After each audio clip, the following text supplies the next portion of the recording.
This is Paw Print, an animal rescue community, episode 81. I'm Nancy Ree. And I'm Harold Ree. Today's guest is the talented Jaclyn Smith. I really don't know where it happened, but he's like, you do this all the time. Like, people try to talk to you and you switch it to dogs. Why don't you just go make a podcast where you talk about dogs? And I was like, that's great. Jaclyn Smith is the host of a new podcast called Closer to Dog. As you might imagine, it's focused on our canine friends. Learn about Jaclyn's interesting life journey and how she got started in this podcast. If you want to learn more about Jaclyn Smith and see some beautiful photos of her dog Lucca, go to our show notes at thisispawprint.com/81. That's the number 81. First of all, I love the name Closer to Dog. When did you start thinking about a podcast, and how deep into the process did you come up with the awesome title? Oh, so it was actually this past summer. So we're heading into October right now, but it was probably around June. And I started thinking of the idea of it because I started listening to podcasts in my car. Someone suggested to me a series that was like a horror series of a podcast. I think it was called Limetown. But I was listening to that, and then once that ended, I was like, oh, what else is on iTunes for podcasting? And I was like blown away with how many options there was out there. And I just started listening to more podcasts. And it was just what I did on my daily commute instead of listening to radio jabber.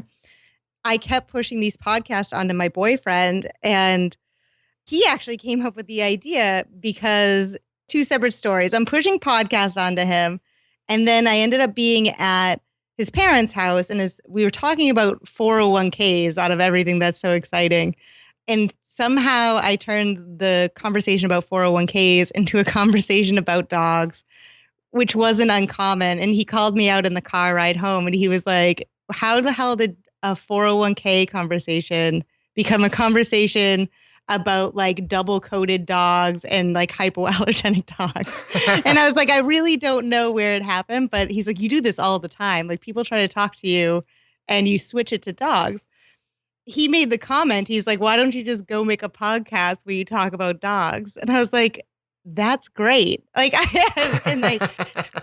kind of just like let it sit in my head at night. I was like, I really should be sleeping, but I started thinking about like, what if I did do a podcast? He planted the seed. He planted the seed. He planted the seed. He did for sure. And so I started researching online, like, well, what kind of equipment do you need to create a podcast? And what kind of like, do you need like any type of funding? Do you have to pay to be on iTunes? And I just kept researching.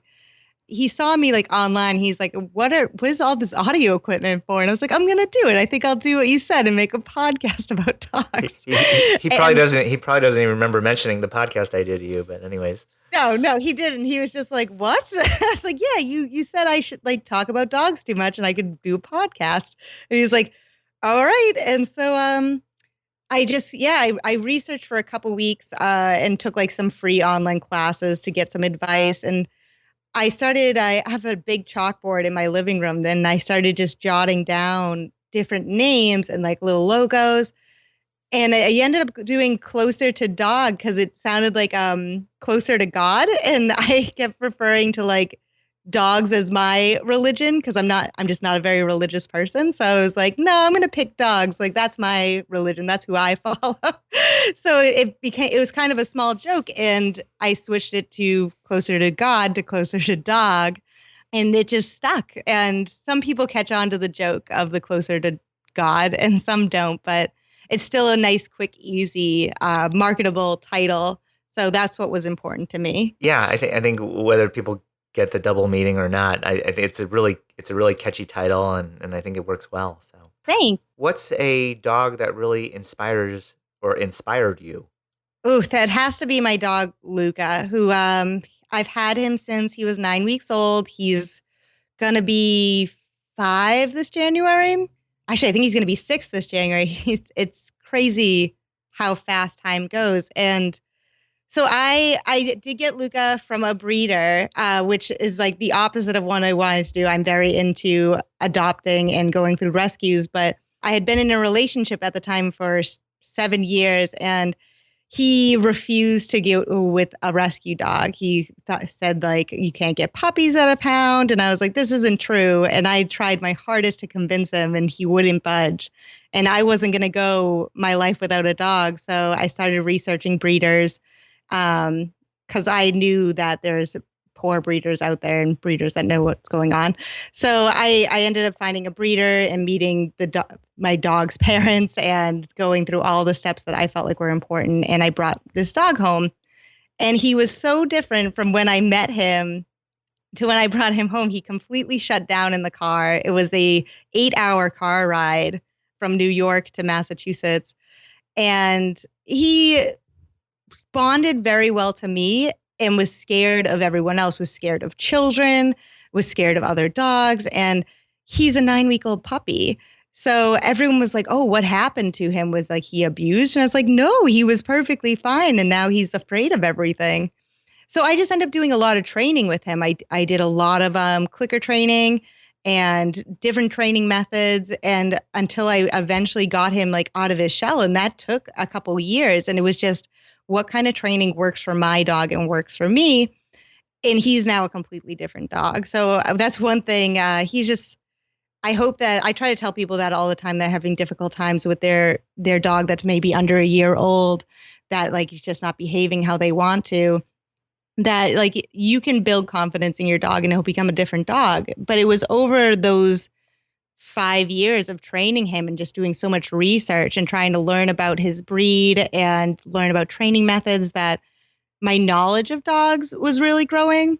I knew a lot about different breeds before I got him because I was a dog nerd when I was in grade school.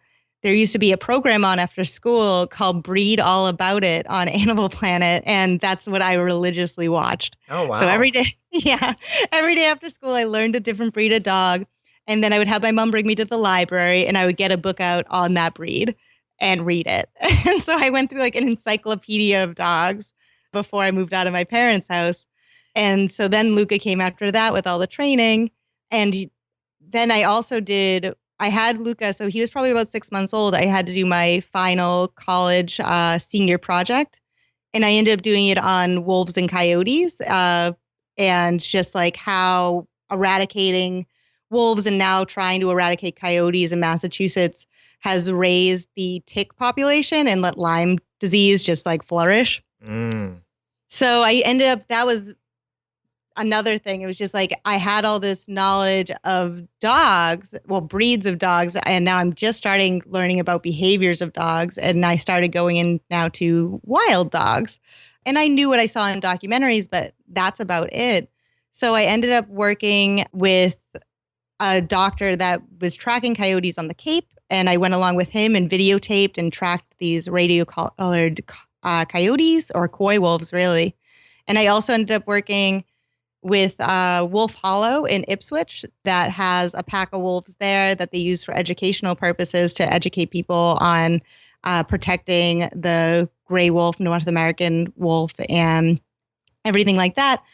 So it was all of this kind of built up to now to this podcast. And I actually even started volunteering at Wolf Hollow 5 years after I did my project with them, because it was in the back of my mind. And it was like, if I don't do it now, I'm never going to do it, because I kept making excuses. I was just like, it was always just like, well, the drive's 45 minutes away. I'll do it next year. It's like, oh, well, I'm doing freelance work right now. Like, I really just don't have time to volunteer.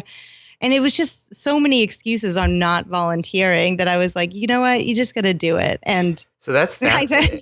Go ahead. Well, no, that's fascinating. Can you maybe share some either facts or your thoughts on wolves that maybe would help people sort of gain a greater understanding of them? Oh, yeah, sure. Like, one thing that always intrigued me about wolves, and it's why I also looked at them, was their pack order, and their family structure is so similar to a household family structure. You have your alpha male and alpha female. They're the only ones that have puppies. And anyone that isn't having puppies is playing this role of still raising puppies in the family, kind of like a it takes a village scenario. And that always intrigued me, that the parents and the whole pack, except the puppies, would stay in the den, and you have the parents and the rest of the pack would all go out hunting, and they'd still leave a babysitting wolf there. And I always thought that was so interesting. So these puppies were being raised by all members of the pack.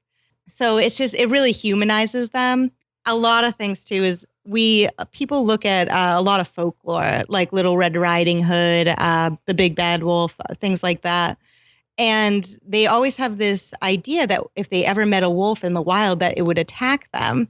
And that could be like further from the truth, because they are so shy of people because we've done so much to hurt them that people now go to Yellowstone trying to see a wolf, and the odds of them seeing it are very slim unless they're very far away. The wolves do not see or hear them, and they have like a telescopic lens to see them like across. So it's really interesting how people are so afraid, and then they'll come and watch our presentations, and our owner, Z, will go in with the wolves to do the presentation, and how these wolves greet them. People will murmur in the crowd. They're like, oh, that's just like our dog. Like our dog does that. And it's like, well, where did you think your dog came from? I think this was the start of the dog. So it's so odd to me that you have people that love their dogs and then are terrified of wolves and coyotes. There's still pieces of your dog, pieces of wolves in your dog, because the wolves came first. And they're so docile with the volunteers, and they'll greet them like a dog would greet them, with many more pack rules than anything. But yeah, you really just have to come out and see them in person. And we've even had ranchers come out, and that's a big thing. A lot of ranchers hate wolves because they have to compete with them to keep their livestock safe, where wolves are still roaming. And we've changed ranchers' minds. Like they're like, all right, there's different ways for me to go about this than killing a wolf, because what actually happens if a wolf is alone, off from the pack looking for food, and he goes onto a rancher's property, and a rancher shoots that wolf, the wolf never got to go back to the pack and say, hey, don't go over there. There's something like scary that's going to hurt us. It just died. So what the pack's going to do is walk right back onto that territory again, because it doesn't have a clue that another one of its members was shot there. It's just looking for that member. So you're better off scaring the wolf that came onto your territory so the wolf can go back and inform the rest of the pack, like, we don't want to go over there. Like, there's a lot of loud noises. There's other like dogs that tried to attack me. There's other ways to go about it. And that pack learns, I'm not going to go over there anymore. So that's news to a lot of people, that killing them doesn't really help you, but educating the wolves on what you want them to do does help you out. So I always thought that was interesting, the fact that we've had ranchers come and like change their perspective, and because they're the ones that actually still get to see wolves in the wild, because they're really not anywhere. There's not a lot of them in the U.S. We have a lot that are along the Canadian border, and some in Washington state, and the majority are in Alaska for the U.S. So you're not really going to ever run into a wolf unless you are right on one of their territories near like Yellowstone National Park or something like that. Thanks for sharing that. That's an amazing perspective. We're talking to Jaclyn Smith. She is host of the Closer to Dog podcast. If someone were to ask you, hey, Jaclyn, why should I check out Closer to Dog? What would you say? Well, I think if you like dogs, this is definitely a dog-focused podcast, but I try to keep the conversations very casual and relaxed, but I always try to interview people that are very interesting. So if I'm learning something, I'm sure that my listener is going to learn something as well. But beyond dogs, I do try to do interviews with people that are working with coyotes, working with wolves. I've interviewed even an animal control officer that I thought was going to go the route of talking about a lot of dogs, but we went the route of talking about catching anacondas and bats and alligators. So even now and then we'll go a little off topic from the dog, but it's still people that they're working with dogs, but they just have such interesting stories. And some of the organizations are so unique. One of the organizations you recommended to me, Dog is My Co-Pilot, that was such an interesting interview because I knew about transporting rescue animals. I never thought about it via plane. And so to hear about how you transport rescue animals by air was interesting for me. So I hope that it would be interesting to a listener as well. I think you interviewed who? Dr. Peter Rourke, right? Yes, I did. Yeah, cool. Really interesting guy. He was. Were there any guests that you really, really wanted on the show that you have had the chance to interview so far? So when I started it, I really started reaching out to people I knew personally because that just seemed like the most comfortable way to get into it. It just happened to be that I did know people that work with wolves and coyotes. So that was always interesting. But I haven't interviewed, well, Dog is my co-pilot has to be my most interesting one so far because it was someone I didn't know and I didn't know a lot about. I have a list of people that I want to look into, but I haven't gotten in contact with them yet. Kind of still a little nervous, but I really just have to get it together and talk to them. But I've gone to a few events that other dog lovers are at, and I've definitely booked some interviews that I didn't think I'd book. Like I have an interview coming up with someone who does acupuncture for dogs. Oh, cool. Yeah. So it's like, I never really know who I'm going to run into until I start a conversation with them. And I'm like, wow, I didn't think about interviewing someone about acupuncture for dogs, but I also didn't know that people did acupuncture for dogs. So things like that. And I even talked to a police officer. He was just talking to my dog. He wanted to come over and pet him. Found out that he was in the military and served over in Iraq and had a service dog there that was a bomb sniffing dog. And that after they had been separated, when he came back, he became a police officer. The dog had to continue with police work, but continued in another state completely. He told me this whole story about how he got to take the dog back when the dog retired, even though they had been separated for 5 years. So you just meet such interesting people once you start talking to them about dogs. So I'm hoping to even get an interview with him and how it was for him to be in the military working with a dog. Oh, that's so great. What in your life journey do you think has prepared you to become a podcaster?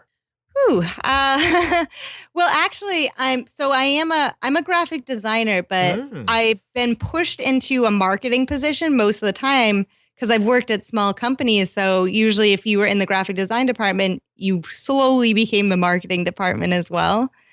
And I think that's kind of prepared me because I've had to think about how can I push a product in front of an audience base. And so I've kind of looked at this as the same thing. Is like, okay, the podcast Closer to Dog is my product. I know the audience I'm trying to reach. How do I get this to them? And what would they like to hear? So that's kind of, I've figured out my audience and I've used my marketing background to try to start marketing this out to them, but also just talking to people that I want to talk to, pitching the idea of like, hey, would you like to come on a podcast? Like, this is what it might be able to do for your organization or business. It's only going to be like a half hour of your time. So like, why not give it a shot? And I think those are kind of like people skills that I've picked up along the way, having to like pitch my ideas in my own business. And now I'm pitching myself to people. It's kind of reflected that way. Neat. How did you get into graphic design? So when I was a kid and at the end of the school year, they'd always make you write down, like, what do you want to be when you grow up? It was always, I want to be an artist or I want to work with wild dogs. So very different places, but I've slowly now started merging them together again. But in the form of a podcast. This is awesome. Yes. So as to get into a graphic designer, like I always kept saying an artist, and people were like, oh, so like, do you want to paint? And at the time I wanted to make CD covers. Yeah, but the MP3 came along and kind of killed the CD cover, right? Right. Like there's still artwork, but it's not what I wanted. I wanted like printed physical pieces. Sure. But I went to a tech school.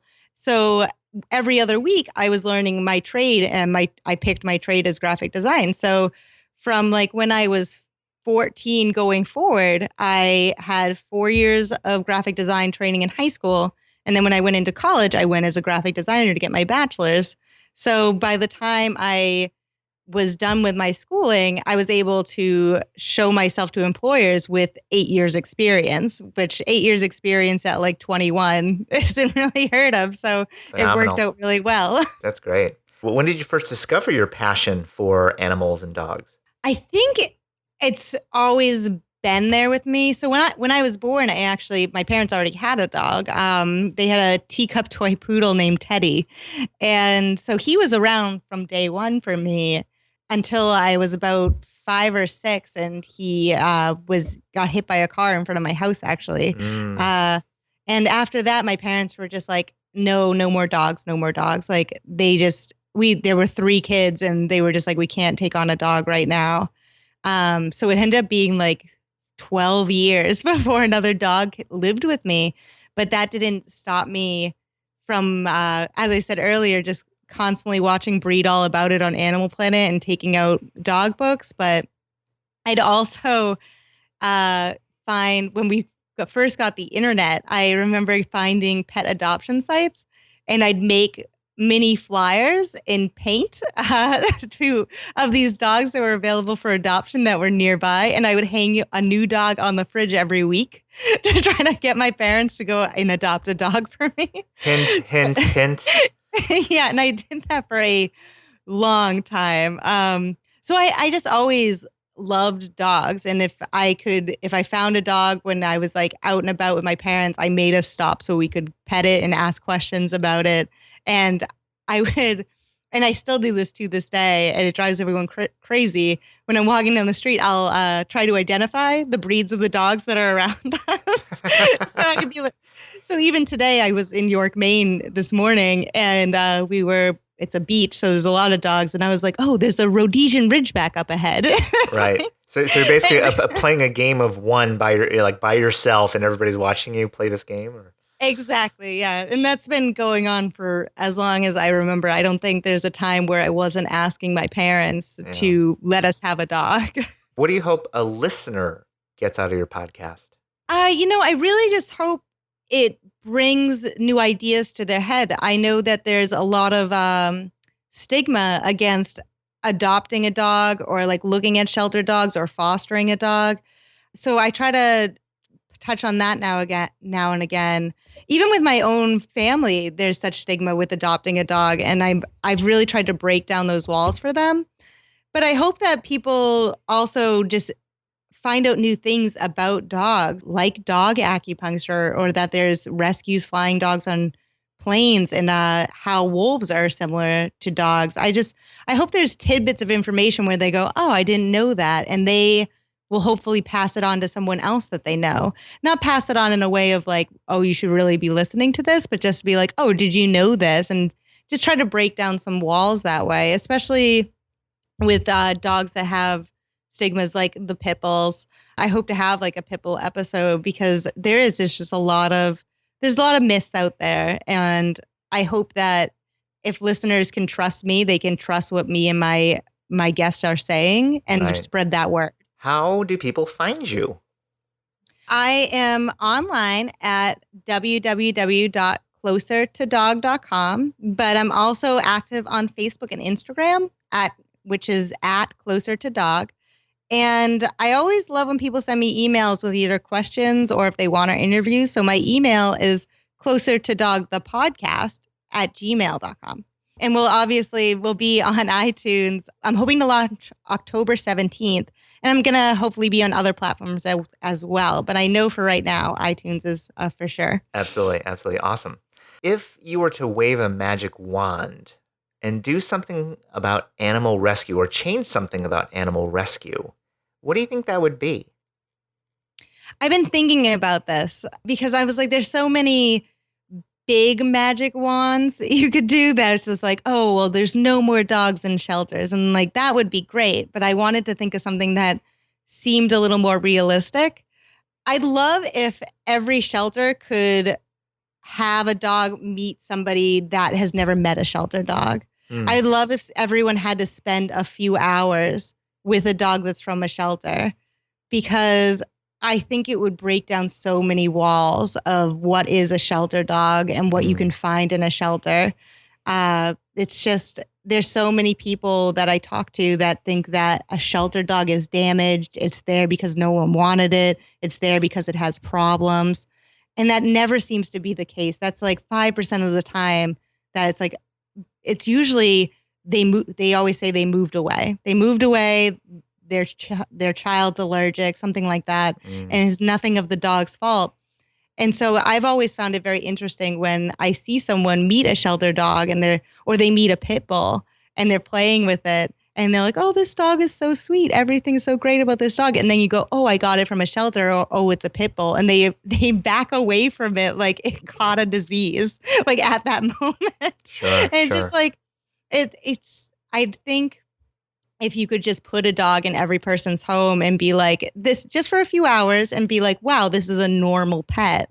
Like it would just change so much in how people look at the industry. Thank you for sharing that. As we finish up, what else have we not talked about that you'd like to share, either about yourself or about the podcast? Oh, geez. I don't know. Those questions were pretty good. Those made me like cover from like when I was 5 up until now. From the day you were born to now. Who knew I could recap my life in like a couple minutes? Yeah, there you go. Other than dogs and wolves, I mean, do you ever hang out with any other animals, or are you sort of keen to any other animals out there? So I currently have a cat, and I got my cat because my dog had separation anxiety, and he would howl all day. Oh, like just literally for like the whole day that I was at work, and my neighbors would just tell me how bad they felt because he sounded so sad. So I got him a cat because I knew he wasn't going to get along with another dog. So I do have my cat Coogan, and Coogan's basically a dog. He was raised by Lucca. He was actually from a shelter. He was from under a shed in Medford, Massachusetts. And his name was Dusty at the time. And he got returned for being too difficult of a kitten. ooh. Yeah. And I had called ahead and said, I need a kitten that can handle 100-pound dog. And they were like, oh, do we have the kitten for you? So I got Dusty, now named Coogan. And he has been a handful, but he is very dog-like. So that he's my first cat. I wouldn't change him for the world, but he has been a difficult cat. He just has a lot of energy and a lot of personality. But I do have a cat. And the only other animal I always love to talk about is I've had probably a dozen rats, and I love rats. I think they are such an underrated rodent. So many people get their kids a hamster for a first pet or a guinea pig, and I've had both. Rats are the way to go. They're so smart and affectionate and able to learn tricks. I know it's the tail. Everyone gets bothered by the tail, but you know what? They need that tail for balance and to basically sweat. It's how they release heat. So if you really can ignore the tail, you're going to have an amazing pet. You want to maybe share with us once again, when do you plan to launch, and who do you think your first interview is going to be? So I'm going to launch on October 17th. I have a bunch of episodes to choose from, and I'm really not sure who I'm going to put first, but I hope to release 2 on the same day, 2 or 3, so that there's a few for people to listen to. And then we'll be launching an episode every week on Mondays after that. But I think I'm going to pick a wild dog episode, so a wolf and a coyote, or wolf or coyote episode, and mix it in with a dog episode, so you can get the best of both worlds. We want to say thank you to Jaclyn Smith for sharing her story. We wish Jaclyn good luck as she launches her podcast this week. If you want to learn more about Closer to Dog and see some great photos of Jaclyn's dog, Lucca, go to our show notes at thisispawprint.com/81. If you'd like to nominate someone to be a featured guest on Paw Print, email us at thisispawprint@gmail.com or go to our contact page, thisispawprint.com/contact. If you want to meet me or Nancy on Facebook, Instagram, or Twitter, look for This Is Paw Print, all one word. If you'd like to listen to more episodes of Paw Print, find us on your favorite podcast player like iTunes, SoundCloud, or Google Play Music. Make sure to hit subscribe to get the latest episodes immediately. We want to say thank you for sharing Paw Print with your friends and family. And remember, you spread a positive message of love and peace by saving an animal. Have a great day, everyone. And see you next time with another great episode on Paw Print. Is a production of EVER Education. You can't handle the